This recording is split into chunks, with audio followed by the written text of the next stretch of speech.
வணக்கம். நான் உங்கள் சித்த மருத்துவர். மூங்கில் அப்படின்னாலே நம்ம பார்க்கும்போது நமக்கு என்ன ஞாபகம் வரும்?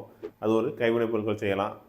இல்லை அப்படின்னா ஒரு அழகுக்கான ஒரு மரமாக இருக்குது அப்படின்னு. இந்த மூங்கில் மரத்தினோட மூங்கில் இலை சித்த மருத்துவத்தில் பல இடங்களில் அந்த பெரிய மரம் தான் குறிப்பிட்டிருப்பாங்க.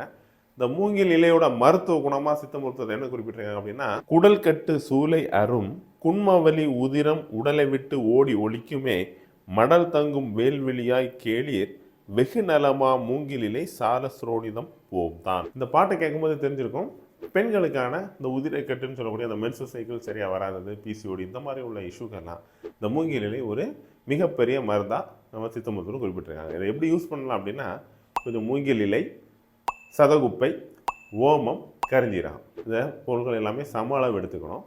சம அளவு எடுத்து கஷாயத்துக்கு அடிக்கிற மாதிரி கொஞ்சம் 1-2 சதைச்சிக்கிட்டு அதிலேருந்து 30 கிராம் எடுத்து 1 லிட்டர் தண்ணி விட்டு 1/4 லிட்டராக வற்ற வச்சுக்கணும்.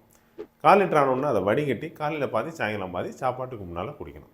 இப்படி ஒரு 12 நாள் எடுத்துகிட்டு வந்தோம்னா பிசிஓடி, இர்ரெகுலர் மென்ஸ்ட்ரல் சைக்கிள் இந்த மாதிரி உள்ள பிரச்சனைகளுக்கெல்லாம் அது ஒரு சிறந்த தீர்வாகும். கண்டிப்பாக பெண்கள் எல்லாருமே இதை யூஸ் பண்ணுங்கள். இந்த மூங்கில் இலையை நல்லா சாம்பல் ஆக்கி அந்த சாம்பலை வச்சு ப்ரஷ் பண்ணோம் அப்படின்னா பல் வலி, பல் சொத்து இதுக்கெல்லாம் ஒரு நல்ல தீர்வாக இருக்கும். பல் நல்லா வெண்மையாக வரும். இடுப்பு வலிக்கு என்ன பண்ணலாம் அப்படின்னா, கொஞ்சம் மூங்கில் இலையை நீராகாரம்னு சொல்லக்கூடிய பழைய சாதம் வடித்த அந்த தண்ணி அதில் இதை நல்லா பேஸ்ட் மாதிரி அரைச்சி இடுப்பு வலி எங்கே இருக்கும் அந்த இடத்துல அப்ளை பண்ணால் ஒரு 1 ஹவர்லாம் அந்த வலி நல்லா லீவ் ஆகும் அப்படின்னு சொல்லியிருக்காங்க.